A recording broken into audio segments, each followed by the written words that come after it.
Então, hoje nós vamos fazer uma revisão geral de Geografia, História e Cidadania Moral e Ética, para as nossas avaliações que virão, né? E hoje nós vamos falar na nossa revisão de história sobre a família real, sobre a importância do café, proclamação da República. Vamos tirar algumas dúvidas, né? Fazer essa revisão aí geral. Então, primeiro nós vamos falar sobre a família real, né? Então, no século XVIII, né, a Europa tinha duas grandes nações, que era Inglaterra e França. Elas estavam lutando para o domínio do poder na Europa, né? E nessa época, Napoleão Bonaparte tinha conquistado muitos territórios em toda a Europa. Então, ele decretou o bloqueio continental, né, que ele fechou alguns portos, né, nos países que ele havia conquistado. Então, com isso, né, Portugal tentou ficar neutro no conflito, mas como Napoleão já havia tirado a coroa do rei da Espanha e ele estava indo de encontro a Portugal, né, então nesse impasse a família real se viu obrigada a ir para o Brasil. Então, em 1808, né, a família real chegou ao Brasil, né? Então ela já transformou, né, já trouxe muitas melhorias para o nosso país. Então ela criou, assim, mudou completamente a vida cultural, né? Então, artistas, biblioteca, escolas. Então, ela trouxe tudo isso para o nosso país. Então, foi um momento, assim, de grande desenvolvimento para o nosso país. Foi quando a família real chegou até aqui, na nossa colônia. Nós ainda temos aí o café, né? Em 1870, a imigração começou a crescer na região sudeste do Brasil, né? E em São Paulo se espalhava rapidamente as grandes lavouras de café por causa do clima, né? Que beneficiava a plantação do café. O café foi trazido da África para a América, né? Foi de onde veio a origem do café.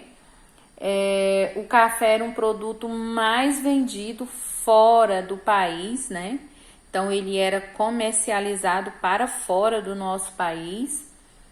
Os escravos aqui trabalhavam nessa lavoura, nessas plantações, nas grandes fazendas de café. Durante a República, então já não era mais colônia, era república, né? O café tornou-se a principal atividade econômica do nosso país. O café também era retirado das fazendas em carros de boi, lombo de mula, para levar até os portos. Desses portos, eles eram colocados nos navios, onde eles eram vendidos para fora do país. Nessa época foram construídas estradas de ferro, que ligava, né, portos até as fazendas. Então, foi uma época de grande desenvolvimento para o nosso país. Foi a época do café, a era do café. Nós ainda tivemos, né, na história do Brasil um marco importantíssimo, que foi a proclamação da República, que se deu no dia 15 de novembro de 1889, né, quando as pessoas já não estavam mais satisfeitas com a monarquia, né, no nosso país. Até então era colônia de Portugal. Então, como o povo não estava satisfeito, né, com essa situação, então foi proclamado a proclamação da República, né, por Marechal Deodoro da Fonseca, e também o seu colaborador, né, Benjamin Constant, junto a Rui Barbosa e Quintino Bocaiúva, que fazia parte desse partido republicano. Então, Deodoro depôs o imperador e proclamou a república, né? Então, a proclamação foi uma decisão militar, sem nenhuma participação do povo.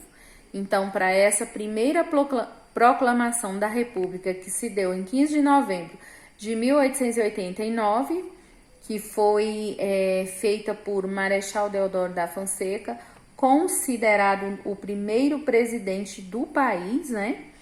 Então, essa proclamação se deu sem a participação do povo, ou seja, sem o voto, né?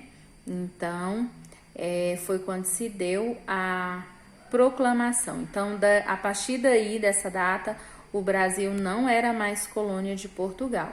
Ele era um país independente, sendo governado pelo primeiro presidente, Marechal Deodoro da Fonseca, um militar.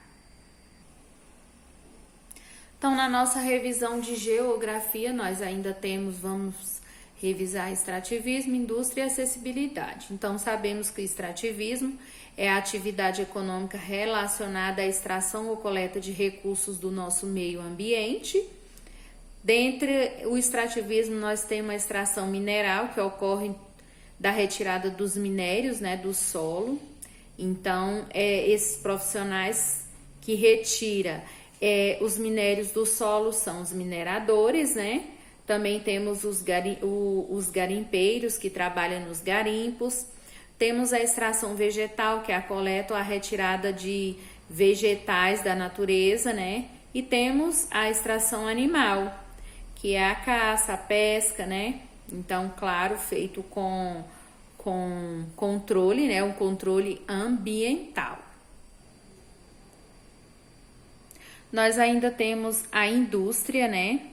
Que é a atividade econômica que transforma a matéria-prima em bens ou produtos que são utilizados por nós, seres humanos.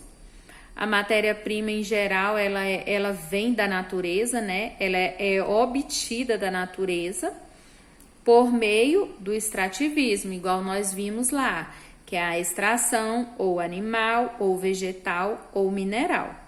E esses bens, né, eles vão para a indústria, sofrem a transformação e esses produtos que são transformados vêm para o comércio, para o nosso consumo. Então, quando esses produtos são transformados, né, através das indústrias, ele vem para o comércio. Comércio é a forma de compra, de venda, né, ou de troca desses produtos. Então, nós temos aí o comércio direto, que é aquele que acontece por meio da troca, utiliza-se o dinheiro, né? Temos o comércio indireto, que é aquele que é uma troca indireta, na qual utiliza a moeda do local, né? Temos também o comércio atacadista, que é uma grande quantidade de produto, então se vende grande quantidade. Temos o varejista, que comercializa pequena quantidade, que é quando nós vamos ao supermercado, fazemos a nossa compra, então nós estamos comprando no varejista, estamos comprando poucas quantidades. Os donos de supermercado que compram grande quantidade são os atacadistas. Então, existe essa grande diferença aí, né, no quesito de comércio. Nós ainda temos, para finalizar, né, a acessibilidade à tecnologia, que também é um avanço muito grande, né, que facilita a nossa vida, que é a internet através de aparelhos celulares, dos computadores. Então, em todo o planeta, né, tem se falado muito em acessibilidade. Então, os computadores são os principais responsáveis pelo avanço da internet. Então, é muito importantíssimo essa acessibilidade à tecnologia. Ainda existem vários locais que não têm essa acessibilidade, mas nós, inclusive agora, estamos falando através da nossa acessibilidade à tecnologia. Então, para finalizar, né, na nossa revisão de cidadania moral e ética, nós vamos falar aí sobre o trabalho voluntário, que dedica parte do seu tempo sem remuneração. Existem várias pessoas que prestam esse trabalho voluntário, ajudando ao próximo sem uma remuneração. É tão importante esse trabalho, porque ele é um trabalho que mostra que a pessoa é solidário, é amoroso, em si sensibilizar com a causa do próximo. Ainda temos aí doação, né? Doação significa um ato de doar com amor, não por pressão, mas com amor, né? E temos aí a Cruz Vermelha. Cruz Vermelha é uma organização que presta ajuda a vítimas de guerra, a vítima de catástrofes naturais, tipo os maremotos, né, os tsunamis que destrói. Então, essa Cruz Vermelha aí, ela ajuda pessoas vítimas de guerra e de catástrofes naturais. Ela foi criada no Brasil em 5 de dezembro de 1908. Então, é um órgão muito importante, porque ela sensibiliza, né, e ajuda as pessoas que estão passando por esses problemas. Então, essa é a nossa aula de hoje, né? Nossa aula revisional de Geografia, História e CME. Beijo, até a próxima.